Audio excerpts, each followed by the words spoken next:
2011 has been a trying year for him. Gary had a major surgery. As soon as he got back, his wife died. Okay. He was paraplegic for over 20-some years. 2 months later, his mama died. And Gary came to work the other day. We just had got through Thanksgiving. Thanksgiving was tough for him. It was tough for him. Anybody lost a loved one, knowing those first holidays are some very tough days.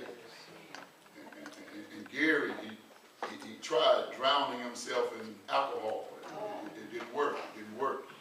Came to work and he sent him home and he was talking. He said, William, he said, I understand Joe's wife. He didn't say, I understand Job. He said, I understand Job's wife. He said, I just want to cuss God and die. He said, I have nothing to live for. I said, well, if we can just get you to tomorrow and you watch the sun come up another day. Well, people, sometimes things are tougher than sometimes we ought to know. So Gary's in the hospital today. He's under suicide watch because he thinks that God don't care. And perhaps maybe you've been down that road, or maybe you've been on the road and wanted to take that exit. But I come by to let you know today, God is bigger than anything that you and I are going to have to handle. Now, I've been doing this a little over 20 years, and I must confess, I haven't learned how to preach certain sermons. So I don't have no Christmas per se sermon, but I do have the Word of God. I've come to find out, I don't care from Genesis to Revelation, if you'll just talk the book, it'll fit Christmas, Easter, New Year's, and any other day. For those that was here last week, I told you that I wanted to go to Genesis chapter 22. And God wouldn't let me. He sent me to Genesis chapter 5. Well, God let me go to Genesis chapter 22. So I need you all to turn with me to Genesis chapter 22.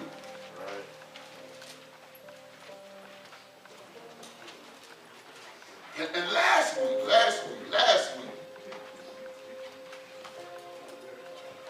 I had laid the sermon out, and I thought I had, sometimes, when the Lord lets you put it together, you say, okay, Lord, thank you. And I wanted to try to tie verse 5 into verse 19. Where it says, Abraham told the young man, y'all abide here with the ass, and we're going to go yonder. And we're going to worship, and we're going to come back. In verse 19, in verse 5, it says, I am the lad. But in verse 19, it says this Abraham came back. And I wanted to talk about, where was I? I read scripture, verse 5 says, Abraham and the lad went up. And when they went up, I read where Abraham was intended to kill him. And God told Abraham, stay your hand. That's so you can take the lead. Let me walk through this. I thank you for your service. But I read verse 19 and it says, so Abraham returned to his young men. Nobody told me where Isaac was. Did God kill him? Did he run off? Well, stay tuned. Because we ain't going to talk about Isaac today. It's just not going to. We'll look for Isaac another day. We'll look for Isaac another day. I need you all to go to verse 12 with me. And verse 12 says, and he said, lay not thy hand upon the lad, neither do thou anything unto him. For now I know that thou fearest God, seeing thou hast not withheld thy son, thine only son, from me. And I want to talk about your faith must be greater than your circumstance. Your faith must be greater than your circumstance. For those that are Bible readers, you know theologians have dubbed Hebrews chapter 11 as the Hall of Fame of faith. It talks about Abraham, it talks about Isaac, it talks about Joseph, it talks about Moses, it talks about Rahab, it talks about all those that God had saw that they had great faith. And God counted it as righteousness. And I used to wonder, Lord, how could you get on God's Hall of Fame? But one thing I learned about those that are listed, and when you get a chance, they're not the only one, those just the one that God listed. How can God put you on his Hall of Fame? And the one thing that all those people in Hebrews chapter 11 have in common is that their faith was greater than their circumstances. Now, you ain't got to have all the faith. You just got to have enough more than your circumstances. Somebody worry about 2012, how you going to pay your bills. You know what? See, you ain't got, you might not have the faith as a brother Hernandez. You might not have the faith of a brother Johnson, but if your faith is bigger than your circumstance, you got enough faith. You got enough faith. So somebody's worried. That's what I'm trying to share with Brother Gary. You know what? See, he said, what's enough faith? What gets you to it? I can't quantify it, but if you just got enough to get you the next day, then you got enough to handle your circumstance. People, you know what? I need you all to be. Have you ever wanted to throw up your hands and throw in the towel? How many have ever been down that road? Raise your hand. Maybe you haven't, but you thought about it. You thought about it. You know what? You know, ain't no sense in me leaving. You know what? But you know what? But you didn't throw in the towel. And you're here today to testify that you know what? That I had enough faith in God. And it became bigger than my circumstance. So when we look at this thing, there's basically three things. And I need to lift up out of this text, and then we're going to give the benediction, and we're going to send you home, and we're going to bid you a Merry Christmas.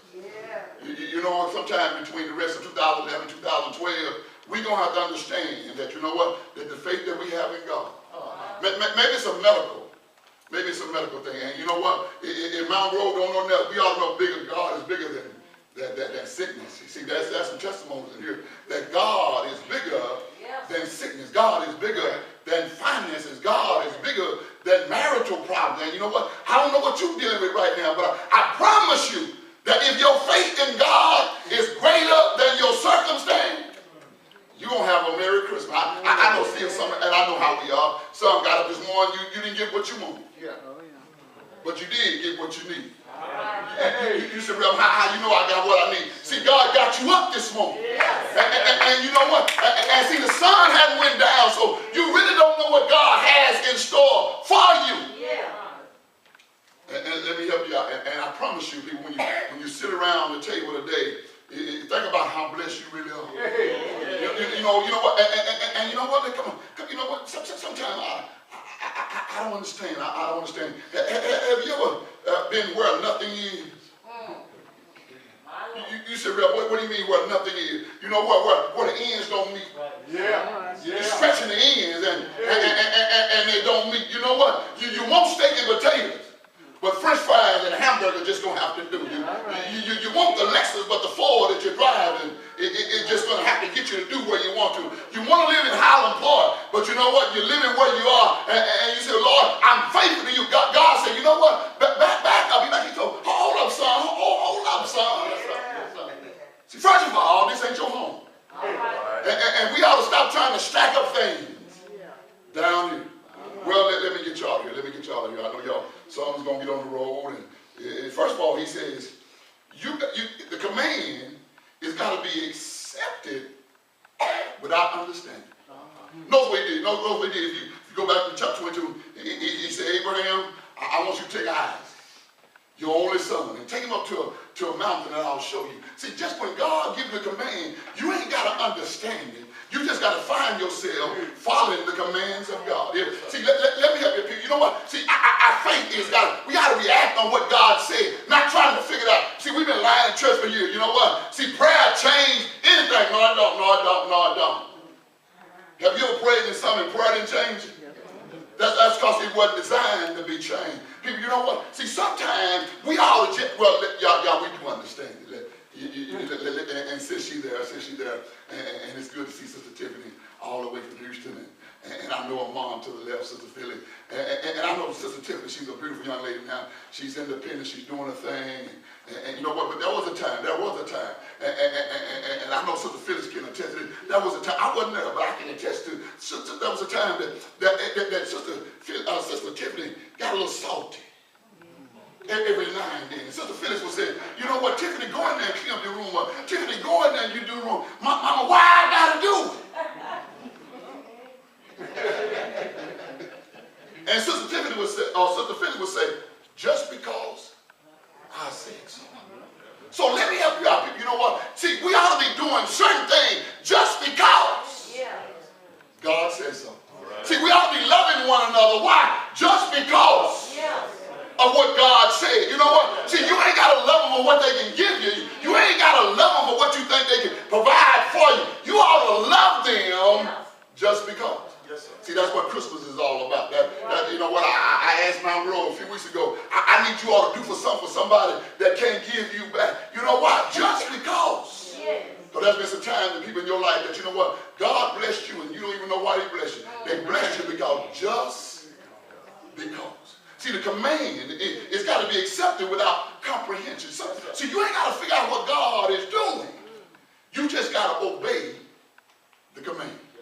See, you know what? I tell them all the time, and I'm a very, and I was talking to somebody the other day, and they still ain't believe because they said, will you? And you know, and some of y'all probably don't believe it, but y'all don't believe it just because. See, you know, but really, I'm a very private person. I really am, and very few people in this world know me. I mean, very few. And growing up, I talked very little. And I know some of y'all are talking a lot now. I'm trying to catch up. I'm trying to catch up. And see, you know, and he said, I can't believe that. But see, people, let me help you out. See, you know what? See, you ain't got to understand what God is doing. But you know what? You got to follow the command. You just got to follow. He said, Abraham, you know what? I want you to go to Mount Moriah. He said, you know what? And when you get there, I just want you to, you know what? I need you to offer up your son. Now, you know, most of them say, well, Lord, we got to pray about this. Can you imagine? Y'all got to know Brother Fiery. Can you imagine if God talked to Brother Fiery and said, Fiery, I want you to take Mason up to Mount Hermon in West Texas. And when you get there, I want you to kill him. Now, you know what? Now, you got to know Fiery. You got to know Fiery. I mean, see, if he get to Mount Hermon, God gonna have to drag him.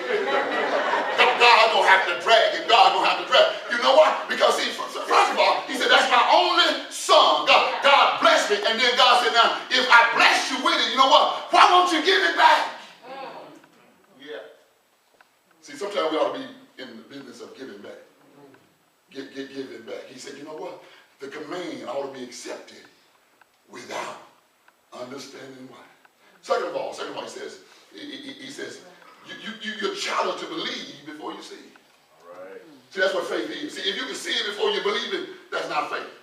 He said, you're challenged to believe it before you see it. Now, he went up to the mountain. They say he took the fire, he took the wood, and on the way, Isaac asked his dad, he said, I see the fire and the wood. I know what sacrifice. He said, now, where is the lamb? He said, God will provide himself. Yeah. See, let me help y'all, people. You know what? I haven't seen 2012. But you know what? I believe it. You say, Reverend, you know what? You awfully bold. See, I know there's going to be a 2012. Without a shadow of a doubt. You say, Reverend, now I may not see it. But I do know there's going to be a 2012. You say, well, Reverend, God can come right now. I don't care if God come at 10. I don't care if God come at 12. I don't care if he come at 5. I don't care if I die at 10. I don't care if I die at 12. I don't care if I die at 5. There's going to be a 2012. You say, Reverend, how do you know? I got faith in the word of God. Well, some of y'all look at me funny. I better explain it. I better explain it. See, first of all, just because if Jesus come back today, see, at least if Jesus come back right now and take everybody out of here. Yeah. See, there's at least 1,007 years left to be lived. Notice I said at least 1,000 and 7. Because see, let me help you out. See, if we leave right now, see, the tribulation period don't start when we leave. The tribulation period starts when there's a standing between the peace treaty between Israel and the Antichrist. Since we don't know how long that is, then that starts the 7 years. And see, when we go to heaven, we're only going to be there 7 years, y'all. See, you know what? I know y'all. See, some I know we talking about getting to heaven. You know what? I ain't been there. And we all sing them old crazy songs. You know, some of people talking about heaven ain't going there and all that. I don't worry about heaven. I just worry about seeing Jesus. See, you're only going to be in heaven a little over 7 years. Hello, lights. Walls. See, you got to believe it before you see it. You say, well, what do you mean? He said, we're going to heaven and stay forever. No, we're not. No, we're not. See, in Scripture, you leave going. Revelation chapter 4, verse 1. It says, heaven open up and let us in. Revelation chapter 19, verse 11. It says, heaven open up and let us out. 7 years. And then we come back. Now notice we're going to live in Jerusalem longer than we live in heaven. Because we're going to live with Jesus in Jerusalem for 1,000 years. Right. So if there's at least 1,007 years, is that going to be a 2012?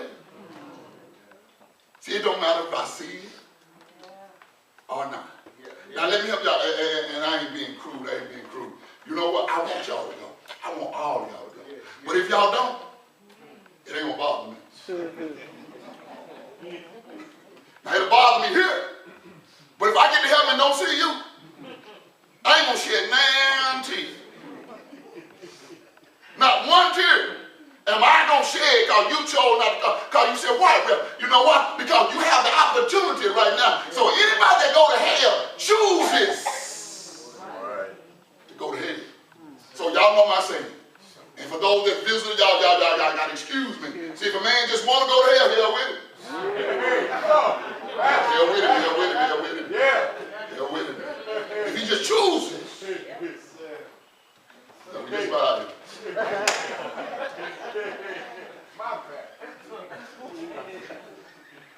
But the confirmation is determined by not what you get.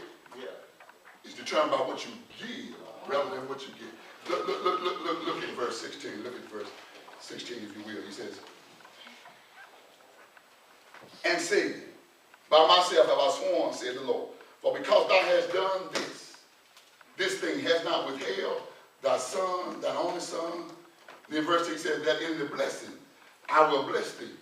In the multiplying I will multiply thy seed as the stars of the heaven, as the sand which is upon the seashore, and thy seed shall possess the gate of his end. See, when your faith is greater than your circumstances, the confirmation is not in what you get so much, it's in what you're willing to give. See, with God, if you ain't willing to give something, God ain't willing to give nothing. See, Abraham was blessed beyond measure based on his faith being greater than his circumstances. Right. Are you willing to give yourself? See, if you're willing to give yourself, God is willing to give back to you.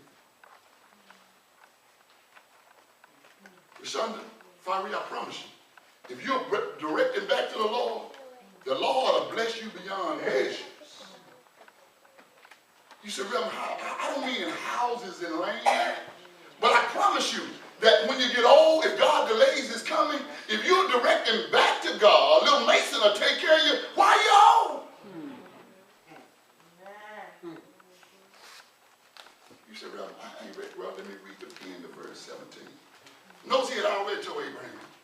He said, your seed going to be blessed like the stars in heaven, the seas on the seashore. But God added something based on what he did. And thy seed shall possess the gate of his enemies. God said, I won't let nothing happen to you. Based on you not withholding your son. See, some of y'all holding back. Some of y'all holding back. And they thought I was kidding. Sister Hernandez, I be listening. Sometimes I told y'all I got big ears. And those, y'all know, see, Mount Road members know, I can hear a rat. I can hear it. So sometimes when y'all singing, I'll be listening. See, in 2012, and y'all thought I was kidding in 2011. In 2012, I'm going to start a women's chorus.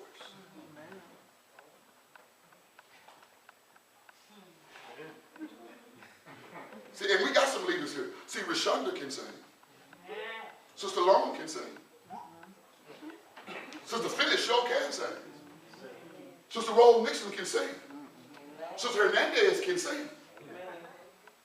Sister Mom, see, now let me help y'all. I know y'all talking about, you know what, I ain't gonna be there that Sunday. Y'all don't even know what Sunday I'm gonna be. I ain't come to rehearsal. It don't mean you can just come there and make a number. See, what are you believing to give? Sister Veronica, can you sing? Can you help make the number in the choir?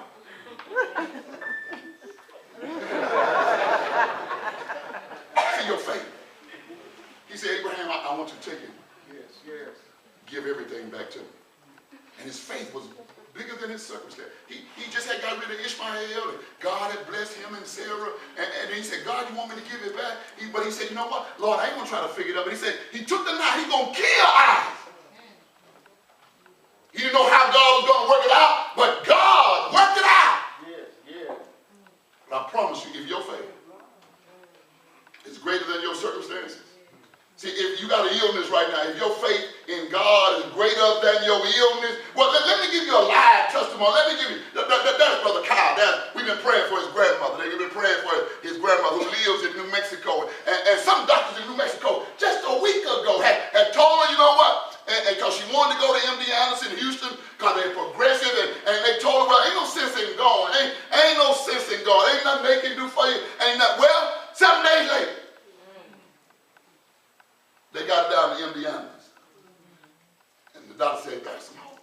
Oh yeah. There's some things we can do. See, if your faith is big, see, let me have you. Cancer is not too hard for God.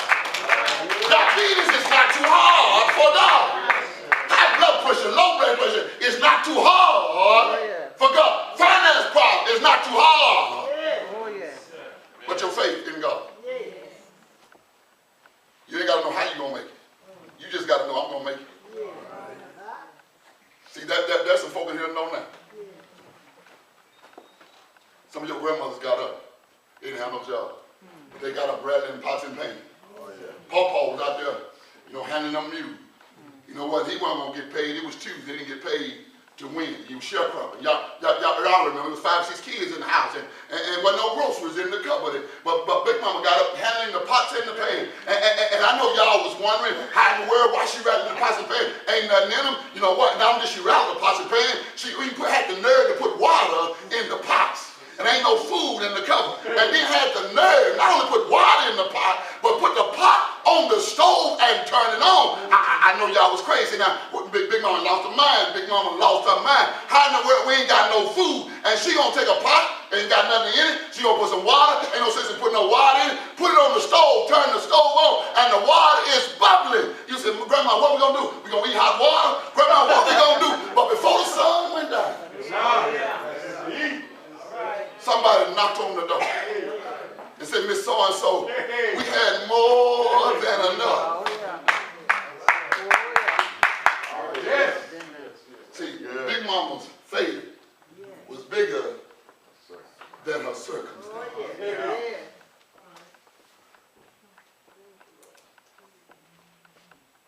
See, I love songs like Patches. Y'all remember that song? They let it there because his mama had put patches in her jeans. And see, now we got 3-piece suits, change of raiment, but we forgot about patches. Reading patches was so important here because, see, Big Mama took things in her faith that God was going to say it was a better day. That's why I love the old preachers. Us temporary preachers, we ain't much count. We in the name it and claim it. We in the, bring all the store to the house and give it to me. We in the airplanes.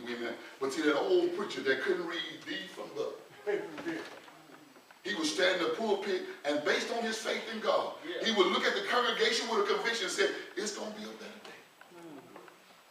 Because the Lord said. And we wouldn't give him an opportunity to stand in our pulpit. But you know what? His faith in God was bigger than his circumstances. So now, bro, I just want to tell you Merry Christmas. It ain't just about the manger. See, let me help you out. Let me help you out. You know what? I know in Christmas and come on, Russia. I know in Christmas we talk about, we deal with the manger. You know what? That baby in the manger, he didn't do nothing if he stayed in the manger. See, you got to get that baby out the manger and let him grow up. You got to let him get 33 years old. Yeah. You got to let him get 33 years old. You got to let him be hooked to a tree. Walk up the Dia de la Rosa Road to a hill called Calvary. You need to let them sit him high and stretch him wide. You got to let him spit on him. You got to let him pierce him in the side. You got to let him roll some dice for his garments. But the victory king said when he dropped his head in the locks of his shoulder, he told his dad, it's finished. He said, my faith in you is bigger than this circumstance. And because he did that, you and I can claim victory right now. And so as we hear a portion of this song, if there's anybody here, member, visitor, wherever, if you're out of the ark of safety, Christmas would be a very good day to tell Jesus. Oh, you ain't got to walk down these aisles. You can go to any church that your heart desires, that the Lord leads you to. But I do want you not to leave this place not knowing if you saved or not. Oh, I know we said walk down the aisle, give your testimony. No, let me help you out. If you just walking down the aisle, don't know Jesus, you ain't got no testimony. Okay. Oh, yeah. The book said, if thou shalt confess with thy mouth the Lord Jesus and believe in thy